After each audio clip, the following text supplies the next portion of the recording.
Hello friends, good morning. നമ്മുടെ Kerala TV സീരിയലിലേക്ക് എല്ലാവർക്കും സ്വാഗതം. അങ്ങനെ നമ്മുടെ ബബിത ഇന്ന് അടുക്കളയിൽ എല്ലാ ജോലികളും ചെയ്യും. അപ്പോഴാണ് കൃഷ്ണ അങ്ങോട്ടേക്ക് വരുന്നത്. വന്ന കൃഷ്ണയാണെങ്കിലോ ബബിതയെ തന്നെ ഇങ്ങനെ ആസ്വദിച്ച് നോക്കി നിൽക്കുക കേട്ടോ. അപ്പോഴേക്കും അങ്ങോട്ടേക്ക് ബബിത തിരിഞ്ഞു നോക്കി കാണുന്നു അനിയത്തി വന്ന് നോക്കി നിൽക്കുന്നത്. അത് കണ്ടപ്പോൾ നീ എന്താ ഇത്ര ആസ്വദിച്ച് ഇവിടെ വന്ന് നോക്കി നിൽക്കുന്നതെന്ന് ചോദിക്കുക ബബിത. ഇങ്ങോട്ട് വരാത്തത് എന്താണെന്ന്. അല്ല, ഈ പുത്തനച്ചി പുറപ്പുറം തൂക്കുമെന്നൊക്കെ ഞാൻ കേട്ടിട്ടുണ്ട്. പക്ഷെ ഇതുണ്ടല്ലോ, എൻ്റെ ഈശ്വര, ഇതൊരു അന്യായ പുറപ്പുറം തേക്കൽ തന്നെയാണ് കേട്ടോ എന്നൊക്കെ പറയുമ്പം കൂട്ടത്തിൽ വളവളാന്ന് പറയാതെ മര്യാദയ്ക്ക് ഹെൽപ്പ് ചെയ്യടിയെന്ന് പറഞ്ഞു. അപ്പോൾ ഒരു മര്യാദയോടെയൊക്കെ സഹായം ചോദിച്ചാലേ മര്യാദ അങ്ങോട്ടും കാണും കേട്ടോ എന്ന് പറഞ്ഞു കൃഷ്ണ. അല്ലയോ ഭവതി, അടിയനെ കൊണ്ട് കൂട്ടിയാൽ കൂടാത്തത്ര പണി ഇവിടെ ഉണ്ട്. ഒന്ന് സഹായിച്ചിരുന്നെങ്കിൽ അടിയനൊരു സഹായമായേനെ എന്നിങ്ങനെ പറയുന്നത് കേട്ടപ്പോൾ ചോദ്യത്തിൽ പരിഹാസത്തിൻ്റെ ധ്വനി ഉണ്ടെങ്കിലും നാം അത് ക്ഷമിച്ചിരിക്കുന്നു എന്ന് കൃഷ്ണ ബബിതയോട്. എന്ത് സഹായമാണ് തങ്ങൾക്ക് വേണ്ടതെന്ന് ചോദിച്ചു. അപ്പം അയ്യേടാ, അവളുടെ ഒരു വർത്തമാനം. മര്യാദയ്ക്ക് പോയി ഡൈനിങ് ടേബിൾ തുടച്ച് ക്ലീൻ ആക്കിയിട്. നിലത്ത് ഫുഡ് വേസ്റ്റ് ഉണ്ടെങ്കിൽ അതും തൂത്ത് വാരി ഇടണമെന്ന് ബബിത പറയുക. അപ്പോൾ ഉത്തരവ് പോലെ എന്ന് പറഞ്ഞ് നമ്മുടെ കൃഷ്ണ അവിടെ നിന്ന് അങ്ങോട്ടേക്ക് പോകുന്നു. അത് കഴിഞ്ഞപ്പം പിന്നെ അത് കഴിഞ്ഞിട്ട് തുണികളെല്ലാം എടുത്ത് വാഷിംഗ് മെഷീനിൽ കഴുകാനിടണം എന്ന് പറഞ്ഞു. ഞാനോ എന്ന് കൃഷ്ണ ചോദിച്ചേ. നീ തന്നെ. അതിന് മാനുവൽ ഇവിടെ കാണും. പിന്നെ യൂസ് ചെയ്യാൻ അറിയത്തില്ലെങ്കിൽ ആ മാനുവൽ വായിച്ച് പഠിച്ചങ്ങ് ചെയ്താൽ മതി എന്ന് പറഞ്ഞു. ആയിക്കോട്ടെ ശരിയെന്നും പറഞ്ഞു കൃഷ്ണ അവിടെ നിന്ന് അങ്ങോട്ടേക്ക് പോണു. അതുപോലെ തന്നെ ഇന്ന് മുതൽ നിന്റെ തുണി നീ തന്നെ അലക്കിക്കോളണമെന്നും നിന്റെ മുറി നീ തന്നെ ക്ലീൻ ചെയ്തോളണമെന്നും ബബിത പറയുക. ഇവിടെ വേലക്കാരൊന്നും ഇല്ല ഇതൊക്കെ ചെയ്യാൻ. സ്വന്തം കാര്യങ്ങളെ സ്വന്തമായിട്ട് തന്നെ ചെയ്തോളണമെന്ന് പറഞ്ഞു. അപ്പോൾ അയ്യോടി, ഇത് ഏതാ ഈ പുതിയ ഭരണക്കാരി എന്ന് കൃഷ്ണ ചോദിച്ചു. ഇത് എവിടെ നിന്ന് ഉണ്ടാക്കി എടുക്കുന്നു ഈ പുതിയ ഉത്തരവുകളൊക്കെ എന്ന് ചോദിക്കുമ്പം നീയേ പറയുന്നത് അങ്ങ് കേട്ടാൽ മതി. പറഞ്ഞത് മനസ്സിലായോ എന്ന് ചോദിച്ചു ബബിത. ഇതല്ല കൂത്ത്. ഇതെന്താ ഏകാധിപത്യോ? അല്ല, എല്ലാം ഒറ്റയ്ക്ക് കയറി തീരുമാനിച്ചാൽ മതിയോ എന്ന് ചോദിക്കുമ്പം മതി, എനിക്ക് ഈ കാര്യത്തിൽ പരാതി വല്ലതും ഉണ്ടെങ്കിൽ അച്ഛൻ്റെ അടുത്ത് പറഞ്ഞാൽ മതിയെന്ന് പറഞ്ഞു. ഞാൻ പറഞ്ഞോളാം എന്ന് പറഞ്ഞുകൊണ്ട് കൃഷ്ണ ഇങ്ങനെ നിൽക്കുന്നു. ബബിത അവിടെ അടിച്ചു വാരി തൂത്തുമായിരുന്നു. അപ്പോഴും കൃഷ്ണ ഇങ്ങനെ ബബിതയെ തന്നെ നോക്കി നിൽക്കുക കേട്ടോ. പറഞ്ഞതൊന്നും ചെയ്യണില്ലേ എന്ന് ചോദിച്ചു. പോവാണേ എൻ്റെ പൊന്നെ എന്ന് പറഞ്ഞുകൊണ്ട് കൃഷ്ണ അവിടെ നിന്ന് അങ്ങ് പോണു. പിന്നെ എന്ന് പറഞ്ഞ് കൃഷ്ണയെ പിന്നെയും വിളിച്ചു. ഇന്ന് മുതൽ തിന്ന പാത്രം കൂടി കഴുകി വെച്ചേക്കണം കേട്ടോ, ഇല്ലെങ്കിലേ എല്ലാവരുടെ പാത്രം ഞാൻ നിന്നെ കൊണ്ട് കഴുകിപ്പിക്കും എന്നും പറഞ്ഞു. പുത്തനച്ചി ബബിതേച്ചി കുറച്ച് കൂടുന്നുണ്ട് കേട്ടോ എന്ന് കൃഷ്ണ. സഹിച്ചോളാൻ പറഞ്ഞു കൃഷ്ണയോട് ബബിത. കൃഷ്ണ അവിടെ നിന്ന് അങ്ങോട്ടേക്ക് പോയി. ബബിത തൂക്കലും വാരലും. പക്ഷെ പുറത്ത് പോയി മാറി നിന്ന് കൃഷ്ണ ഇങ്ങനെ ബബിതയെ കണ്ടിങ്ങനെ ആസ്വദിച്ച് ഇങ്ങനെ നിൽക്കുക. ബബിത നോക്കുമ്പോൾ കൃഷ്ണ അവിടെ നിന്ന് ചിരിച്ചോണ്ട് നോക്കുന്നു. എന്താടി? ഒന്നുമില്ല, ഞാൻ പോവാ എന്നും പറഞ്ഞുകൊണ്ട് നമ്മുടെ കൃഷ്ണ അവിടെ നിന്ന് അങ്ങ് പോയി. കൃഷ്ണ അങ്ങ് പോയി കഴിഞ്ഞപ്പോൾ ബബിത ഒരു ചിരിച്ചുകൊണ്ട് അവിടെ നിന്ന് തുടയ്ക്കുന്നു. ഇതേ സമയത്ത് പിന്നെ കാണിക്കുന്നത് നമ്മുടെ ശരണ്യ കേട്ടോ. അപ്പോൾ ശരണ്യ ഫോൺ എടുത്ത് അലീനയെ വിളിക്കുക. അപ്പോൾ ഹലോ അലീന ചേച്ചി അല്ലേന്ന് ചോദിച്ചു. അതെ മോളെ, സ്വരമൊക്കെ മാറിയിരിക്കുന്നുണ്ടല്ലോ. ഞാൻ ഓർത്തു വേറെ ആരോ ആണെന്ന്. എന്താ ചേച്ചി പറ്റിയെന്ന് ചോദിച്ചപ്പോൾ എനിക്ക് കോൾഡ് പിടിച്ചെന്ന് പറഞ്ഞു. അയ്യോ, വയ്യാണ്ടിരിക്കുകയാണോ? അതെന്നേ. അപ്പോൾ നീ സുഖമായിട്ടിരിക്കുന്നു എന്ന് ചോദിക്കുമ്പം അലീന ചേച്ചി എപ്പോഴാണ് ഇങ്ങോട്ട് വരുന്നതെന്ന് ചോദിക്കാൻ വേണ്ടി വിളിച്ചതാണ് ഞാനെന്ന് ശരണ്യ പറയുമ്പം അയ്യോടി മോളെ, ഞാൻ എങ്ങനെ ഇപ്പോൾ വരിക? ഒരു ഓട്ടോ പിടിച്ച് വരാൻ പറ്റത്തില്ലല്ലേ എന്ന് ശരണ്യ ചോദിക്കുമ്പം അത് പിന്നെ എനിക്ക് എഴുന്നേക്കാൻ പറ്റുമായിരുന്നെങ്കിൽ ഞാൻ വന്നേനെ എന്ന് പറയാം. അപ്പോൾ കിടക്കുവാണോ ചേച്ചി? ഹോസ്പിറ്റലാണോ എന്നൊക്കെ ചോദിച്ചപ്പോൾ ഹോസ്പിറ്റലിലൊന്നും പോയില്ല, ഡോക്ടർ വന്ന് നോക്കിയതാണെന്നും ആൻറ്റിബയോട്ടിക്കൊക്കെ കുറിച്ച് തന്നിട്ടുണ്ടെന്ന് പറഞ്ഞു. കോൾഡ് ഉണ്ടെന്ന് പറഞ്ഞപ്പോൾ ഞാൻ കരുതി വെറും ജലദോഷം മാത്രമായിരിക്കും, മൂക്കടപ്പ് വല്ലതും ആയിരിക്കും എന്നേ. ഇതിപ്പോൾ കൂടുതലാണല്ലോ ചേച്ചി എന്ന് ശരണ്യ. ഇവിടെ എനിക്ക് മൂക്കടപ്പ് മാത്രമല്ല, തൊണ്ടയടപ്പ്, അതുപോലെ വയറടപ്പ്, ചെവിയടപ്പ് എല്ലാം ഉണ്ട്. കണ്ണും കൂടി പാതി അടഞ്ഞിരിക്കാൻ മോളെ എന്നൊക്കെ പറയുമ്പം അപ്പോൾ എന്താ ഹോസ്പിറ്റലിൽ പോവാം, ഞാനും കൊണ്ടുപോകാനില്ലഞ്ഞിട്ടാണോ എന്നൊക്കെ ചോദിച്ചപ്പോൾ അതൊന്നും അല്ലെന്നേ, ഞാൻ സമ്മതിക്കാഞ്ഞിട്ടാണെന്ന് പറഞ്ഞു. എൻ്റെ ദൈവമേ, ഇനി എന്നാ എനിക്ക് ചേച്ചിയെ കാണാൻ പറ്റുന്നേ എന്ന് ചോദിച്ചപ്പം എൻ്റെ പനിയൊന്ന് മാറിക്കോട്ടെ കേട്ടോ, ഞാൻ വരാമെന്ന് പറഞ്ഞു. ഞാൻ എന്നാ ചെയ്യുന്നേ എന്ന് ശരണ്യ ചോദിക്കുകയാണ് അലിനിയോട്. സാരമില്ലടാ, പനിയൊക്കെ പെട്ടെന്ന് മാറില്ലേ, എന്നിട്ട് ഞാൻ വന്നേക്കാന്നേ അപ്പം ചേച്ചി ഞാൻ അങ്ങോട്ട് വരട്ടെ എന്ന് ശരണ്യ ചോദിക്കുക. അപ്പം അത് കേട്ട് കഴിഞ്ഞപ്പോഴത്തേക്കും അയ്യോ, നിനക്ക് വീടൊന്നും അറിയത്തില്ലല്ലോ, അപ്പം അതെനിക്ക് ലൊക്കേഷൻ ഇട്ട് തന്നാൽ മതി എന്ന് ശരണ്യ പറഞ്ഞു. അപ്പോൾ അതേ അലിനി ഇങ്ങനെ ആകെ വല്ലാതായിട്ട് നിന്നെ വിടുവോ വീട്ടിൽ നിന്ന് ഇങ്ങോട്ട്, അതും രോഹിത് താമസിക്കുന്ന വീട്ടിലോട്ട് എന്ന് ചോദിച്ചപ്പം എന്ന് പറഞ്ഞുകൊണ്ട് ഇങ്ങനെ ശരണ്യ നിൽക്കുക. അല്ലെങ്കിൽ ഞാൻ അമ്മയും കൂട്ടിക്കൊണ്ട് വരട്ടെ എന്ന് ചോദിച്ചു. അന്നേരം അത് വീട്ടിൽ എല്ലാവരും സമ്മതിക്കുകയാണെങ്കിൽ നീ വന്നാൽ മതി, പക്ഷേ പനി കുറഞ്ഞിട്ട് മതി കേട്ടോ എന്ന് പറഞ്ഞു. അതെന്നാ കുറയുന്നതെന്ന് ശരണ്യ ചോദിച്ചു. അപ്പോൾ ഞാൻ വിളിച്ച് പറഞ്ഞോളാം കേട്ടോ. അല്ല രോഗിയെ കാണാൻ വരുന്ന രോഗമൊക്കെ മാറിയിട്ടാണോ കാണാൻ വരാറ് എന്നൊക്കെ കൊച്ചിങ്ങനെ ചോദിക്കുക. അപ്പം അത് കേട്ടപ്പോൾ അലീന നിനക്കും കൂടി പകർന്നാലോ എന്ന് പേടിച്ചിട്ടാണെന്ന് അലീന അന്നേരം പറഞ്ഞു. ഇതേ വൈറൽ ഫീവറാ. അപ്പോൾ വന്നാൽ ഭയങ്കര പ്രശ്നമുള്ള നെഞ്ചിന് നീർക്കെട്ടും ചുമയും ശ്വാസം മുട്ടലും ദേഹതുമ്പരവും തലവേദനയും എല്ലാം ഉണ്ടാകും. നമ്മളെ പിന്നെ ഒന്നിനും കൊള്ളത്തില്ലാതാകുമെന്ന കാര്യമൊക്കെ പറഞ്ഞപ്പം ചേച്ചിയുടെ പനി എനിക്കും പകർന്നോട്ടെ, ഇഷ്ടം എനിക്കതെന്നൊക്കെ ശരണി ഇങ്ങനെ പറയുക. അപ്പോൾ ഒന്ന് പോടി അവിടെ നിന്നൊക്കെ പറഞ്ഞു. പനി വരുമ്പോഴറിയാം അതിൻ്റെ വിഷമം എന്താണെന്നൊക്കെ പറഞ്ഞപ്പം ഞാൻ എന്തായാലും വരും കേട്ടോ ചേച്ചി എന്ന് പറഞ്ഞുകൊണ്ട് ശരണി ഇങ്ങനെ നിർബന്ധം പിടിച്ചപ്പം ഈ പെണ്ണിനെ കൊണ്ട് തോറ്റല്ലോ എന്നും പറഞ്ഞുകൊണ്ട് ഇങ്ങനെ പറയുകയാണ് നമ്മുടെ അലീന. എനിക്ക് ലൊക്കേഷൻ അയച്ചിട്ടേക്കണം കേട്ടോ ചേച്ചി. അപ്പോൾ ഓക്കേടാ, അപ്പോൾ ഓക്കെ ബൈ എന്ന് പറഞ്ഞ് ഫോൺ അങ്ങ് കട്ട് ചെയ്തു. അതിന് ശേഷം അലീന ഇങ്ങനെ ആലോചനയായിട്ട് അവിടെ ഇരിക്കുക. കുറച്ച് കഴിഞ്ഞപ്പോഴത്തേക്ക് നമ്മുടെ ബബിത വീടൊക്കെ തൂക്കാനും തുടയ്ക്കാനും ഒക്കെ ആയിട്ട് അങ്ങോട്ട് വെള്ളവും മോപ്പും ഒക്കെ ആയിട്ട് വന്നു. വീട് മുഴുവൻ തുടച്ച് വൃത്തിയാക്കുക. അപ്പോഴത്തേക്കും നമ്മുടെ രോഹിത് അങ്ങോട്ടേക്ക് വരുന്നു. ഇത് കണ്ടപ്പോൾ രോഹിത് ഇങ്ങനെ മാറി നിന്ന് നോക്കുക. ഇത് എന്തുവാടി ഇത്രയും ശബ്ദം എന്നൊക്കെ ചോദിച്ചു. അപ്പം ഞാൻ എന്ത് ചെയ്യുകയാണെന്ന് കണ്ടില്ലേ, അതിൻ്റെ ശബ്ദമാണെന്ന് പറഞ്ഞു. നേരത്തേക്കും ബബിത ഞാൻ കണ്ടു. അപ്പോൾ എന്തു പറ്റി, ശല്യം വല്ലതും ആയോ എന്ന് ചോദിച്ചപ്പം ശല്യമൊന്നുമില്ല, ഒരു ശല്യവും ഇല്ല. അല്ല, ശബ്ദ മലിനീകരണത്തിൽ പ്രശ്നം ഉണ്ടെങ്കിൽ ഒരു കാര്യം ചെയ്താൽ മതിയേ, തന്നെത്താനെ ശബ്ദം ഉണ്ടാക്കാതെ തുടച്ചാൽ മതിയെന്ന് ബബിത പറയാം. എന്താ ഏറ്റെടുക്കുന്നുണ്ടോ എന്ന് ചോദിച്ചു കൊടുത്തപ്പം അല്ല എനിക്ക് വേണ്ട, കുഴപ്പമില്ല, നീ തുടച്ചോളാൻ പറഞ്ഞു. ഇത്തിരി ശബ്ദമൊക്കെ വേണ്ട അല്ലെങ്കിലും അല്ലേ എന്നൊക്കെ ചോദിച്ചുകൊണ്ട് നമ്മുടെ രോഹി ഇങ്ങനെ പറയാം. ബബിതയ്ക്കാണെങ്കിൽ ദേഷ്യവും വരുന്നുണ്ട്. ബബിതയാണെന്നുണ്ടെങ്കിൽ ഇങ്ങനെ വന്നിട്ട് തുടച്ചുകൊണ്ടിരിക്കുമ്പോൾ രോഹിയോട് ചോദിച്ചു മുറി തുടക്കണമെന്ന് ചോദിച്ചു. തുടച്ചാൽ നന്നായിരുന്നു എന്ന് രോഹി. ബുദ്ധിമുട്ടാണെങ്കിൽ അത് വേണ്ട കേട്ടോ. അപ്പം ഇന്നും ബുദ്ധിമുട്ടില്ല, നാളെ തൊട്ട് സ്വന്തം മുറി ക്ലീൻ ആക്കിയിട്ട് അതുപോലെ തുണിയും അലക്കിക്കൊള്ളണം, പറഞ്ഞത് കേട്ടോ എന്ന് ചോദിച്ചു. ശരി എതിരഭിപ്രായം വല്ലതും ഉണ്ടോ? എന്തഭിപ്രായ വ്യത്യാസമൊന്നും ഇല്ല എന്ന് പറഞ്ഞുകൊണ്ട് നമ്മുടെ രോഹി ഇങ്ങനെ അവിടെ നിൽക്കുക. ബബിതയാണെങ്കിൽ എല്ലാം തൂത്ത് തുടച്ച് വൃത്തിയാക്കുന്നു.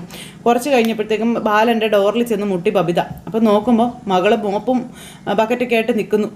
അച്ഛനിങ്ങനെ അടിമൂടി മോളെ ഒന്ന് നോക്കി. എന്താടി നീ മോപ്പൊക്കെ ആയിട്ട് എങ്ങോട്ടാ അടിയെന്ന് ചോദിച്ചു. അപ്പോൾ ഞാനേ തേങ്ങ ചിരവാൻ പോവുക, മോനെ പോലെ അച്ഛൻ്റെ ബുദ്ധിയും പോയോ എന്നൊക്കെ ബബിത ഇങ്ങനെ ദേഷ്യത്തോടെ ചോദിക്കുക. പിന്നെ ഞാനേ റൂം ക്ലീൻ ആക്കണമെന്ന് ചോദിക്കാൻ വേണ്ടി വന്നതാ, ഇവിടെയെല്ലാം ക്ലീനാക്കി കഴിഞ്ഞു, അതുകൊണ്ടാണ് ചോദിച്ചേ എന്ന് പറഞ്ഞുകൊണ്ട് ഇങ്ങനെ നിൽക്കുമ്പോൾ ബാലുൻ ഇങ്ങനെ നോക്കുക കേട്ടോ. എന്ന് പറഞ്ഞിട്ട് എല്ലായിടവും നോക്കി എല്ലാം നല്ല നീറ്റാക്കി ഇട്ടിരിക്കുന്നു. അതായിരുന്നു, എൻ്റെ റൂമും കൂടി ഒന്ന് ക്ലീനാക്കി കിട്ടിയാൽ കൊള്ളാമായിരുന്നു. ശരി, അല്ല ഇതെന്ത് പറ്റി പുതിയ ചിട്ടകളൊക്കെ എന്ന് ചോദിച്ചു. ശരീരമാണെങ്കിൽ ഒരു പണി എടുക്കത്തില്ലായിരുന്നല്ലോ, ഇപ്പം എന്നാ പറ്റിയെന്നൊക്കെ ഇങ്ങനെ ബാലൻ ചോദിക്കുക. അത് പിന്നെ അലീന ചേച്ചിക്ക് വയ്യാത്തത് കൊണ്ടൊന്ന് സഹായിച്ചേക്കാമെന്ന് വെച്ചു, അത്രേ ഉള്ളൂ എന്ന് പറഞ്ഞു ബബിത. നല്ലതാണ്. അപ്പം തുടർന്ന് ചെയ്താലും നിന്നെ ആരും ഒന്നും പറയത്തില്ല കേട്ടോ. അച്ഛാ തനിച്ച് മാത്രമല്ല ഞാനും കൂടി ഉണ്ടെന്ന് കൃഷ്ണ ഒച്ചത്തിൽ വിളിച്ചു പറയുന്നു. അപ്പോൾ ഇതെവിടുന്ന ശബ്ദം? അപ്പോൾ താഴേന്ന് കൃഷ്ണയാ, അവളാ ഗ്രൗണ്ട് ഫ്ലോർ കംപ്ലീറ്റ് ചെയ്തേക്കാമെന്ന് ഏറ്റേക്കണമെന്നൊക്കെ പറഞ്ഞ് ബബിത പറഞ്ഞു. അപ്പോൾ ബാലൻ നോക്കുമ്പോൾ താഴെ കൃഷ്ണ തുടച്ചുകൊണ്ടിരിക്കുക. അപ്പോൾ കൃഷ്ണയും അതുപോലെ ബബിതയും കൂടെ ഭയങ്കര പണി. കൊള്ളാടി മോളെ, ഇത്രയായിരിക്കും ഞാൻ ആദ്യമായിട്ടാട്ടോ കാണുന്നത് എൻ്റെ മക്കൾക്ക്. എന്തായാലും സമാധാനമായി എന്ന് പറഞ്ഞു ബാലേട്ടൻ ഇങ്ങനെ അവിടെ നിൽക്കുന്നു. ആ സമയത്ത് നമ്മുടെ രോഹി ഇങ്ങനെ ഇതൊക്കെ കണ്ട് ആസ്വദിച്ച് ഇങ്ങനെ നിൽക്കുന്നു. അല്ല ഇവന് പണിയൊന്നും ഇല്ലേന്ന് ചോദിച്ചു. അപ്പോൾ അലീന ചേച്ചിയുടെ ബൈസ്റ്റാൻഡർ ആയതുകൊണ്ട് ഒരിളവൊക്കെ കൊടുത്തിരിക്കുകയാണെന്ന് ബബിത പറഞ്ഞു. എന്നാൽ പിന്നെ പണിയൊക്കെ നടക്കട്ടെ, എനിക്കിപ്പോൾ മുറിയിലോട്ട് കയറാൻ പറ്റുമെന്ന് ബാലേട്ടൻ ചോദിക്കുമ്പം ക്ലീൻ ആക്കിയിട്ട് കയറി മതി, ഒരു വെയിറ്റ് ചെയ്യാൻ പറഞ്ഞു ബബിത. അങ്ങനെ മുറിയിൽ കയറി എല്ലാം നീറ്റാക്കുന്നു ബബിതയെ. രോഹി അവിടെ നിന്ന് പോയി. ബാലൻ മക്കളുടെ ഈ ഒരു ഐക്യവും സ്നേഹമൊക്കെ കണ്ട് സന്തോഷമായിട്ട് അങ്ങനെ ഇരിക്കുന്നു. ഇതൊന്നും അറിയാതെ അമ്മ അവിടെ ഇരുന്ന് കമ്പ്യൂട്ടർ കുത്തിക്കൊണ്ടിരിക്കുക. അപ്പോഴേക്കും ബബിത അമ്മയ്ക്കുള്ള കഞ്ഞി അങ്ങോട്ട് വന്നു. ഈ ഭക്ഷണം എവിടെ വെക്കണമെന്ന് ചോദിച്ചു. അപ്പോൾ എവിടെയാണ് സ്ഥലമുള്ളതെന്ന് വെച്ച് നോക്കി അങ്ങോട്ടേക്ക് വെച്ചോളാൻ പറയുകയാണ് ബബിതയോട് വൈജ. മൈൻഡ് പോലും ചെയ്യുന്നില്ല. അങ്ങനെ കഞ്ഞി കൊണ്ടുവന്ന് വെച്ചിട്ട് മകളങ്ങ് പോകാൻ നോക്കുമ്പം നിന്നോട് ഞാൻ പറഞ്ഞല്ലേ സ്ഥലമുള്ളിടത്ത് വയ്ക്കാൻ, ഇവിടെയാണോ അത് വയ്ക്കുന്നത്, ഞാനിവിടെ ഒരു കാര്യം ചെയ്തുകൊണ്ടിരിക്കുകയല്ലോ എന്ന് ചോദിച്ചുകൊണ്ട് കൊച്ചിനെ കടിച്ചു കയറാൻ ചെല്ലുമ്പം നല്ല സ്പേസ് ഉണ്ടായിരുന്നൊരു സ്ഥലം ഉണ്ടായിരുന്നു, ഡൈനിങ് ടേബിളേ. അവിടെ പക്ഷേ അമ്മ വരത്തില്ലല്ലോ എന്ന് പറഞ്ഞു ബബിത. പിന്നെ ഞാൻ നോക്കിയപ്പോൾ സ്ഥലം ഉണ്ടായിരുന്നത് ഇവിടെയാണെന്ന് ബബിത പറഞ്ഞപ്പം എന്നാൽ നീ ഒരു കാര്യം ചെയ്യാം, ഇതെല്ലാം കൂടെ എടുത്ത് എൻ്റെ തലയിലേക്ക് വെക്കാൻ പറഞ്ഞു. അത് ഞാൻ ആലോചിച്ചതാ. പിന്നെ ഞാൻ ഓർത്തു എവിടെയും അതിന് സ്ഥലം തികയില്ലെന്ന്. ആവശ്യമില്ലാത്ത പ്രശ്നം ഉണ്ടാക്കാനും കൊണ്ട് നടക്കാനും മാത്രമല്ലേ ആ തലയിൽ സ്ഥലം ഉള്ളൂ എന്ന് ചോദിച്ചുകൊണ്ട് വൈജയുടെ നേരെ നിൽക്കുകയാണ് ബബിത. എനിക്കറിയാടി, നിനക്കൊക്കെ ഇപ്പം അമ്മയാ പൊതുശത്രു, അച്ഛനെ സൂചിപ്പിക്കാൻ വേണ്ടി നീയൊക്കെ അവളുടെ സൈഡല്ലേ, അതുകൊണ്ട് അമ്മ ചെയ്യുന്നതെല്ലാം മോശം എന്നും പറഞ്ഞ് വൈജ ഇങ്ങനെ നിൽക്കുമ്പം അമ്മ തന്നെയാണ് അമ്മയെ ഞങ്ങൾക്കരികിൽ നിന്ന് മാറ്റി നിർത്തുന്നത്, അല്ലാതെ ഞങ്ങളാരും അല്ല എന്ന് പറഞ്ഞു ബബിത. ആ ഡൈനിങ് ടേബിളിൽ ഞങ്ങളുടെ കൂടെ വന്നിരുന്ന് കഴിക്കാൻ എന്തെങ്കിലും ശാരീരിക ബുദ്ധിമുട്ടുണ്ടായിട്ടാണോ? വാശി കൊണ്ട് മാത്രമല്ലേ എന്ന് ബബിത ചോദിക്കുക. അപ്പം നിനക്ക് അമ്മയുടെ വാശി എന്തിനാണെന്ന് പറഞ്ഞാലേ അത് മനസ്സിലാവത്തില്ല എന്നും അത് മനസ്സിലാകണമെങ്കിൽ എൻ്റെ ഈ അവസ്ഥയിലൂടെ നിങ്ങൾ പോകണമെന്ന് വൈജ ബബിതയോട് പറയണം. ഇത്ര മാത്രം നീ ആലോചിച്ചാൽ മതി. ഒരു പീറ പെണ്ണിന് വേണ്ടി അയാൾ 23 കൊല്ലം മുന്നേ വിശ്വസിച്ച് കല്യാണം കഴിച്ച് എന്നെ തള്ളണോന്ന്.